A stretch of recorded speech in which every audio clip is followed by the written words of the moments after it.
தான் அமைதியாகவும் நினச்சிட்டு இருக்கான்.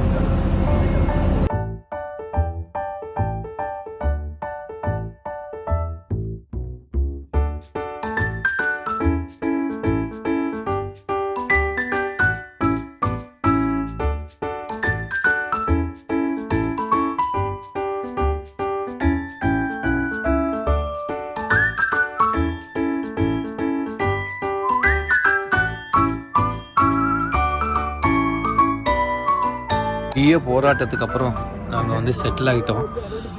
எப்பாடி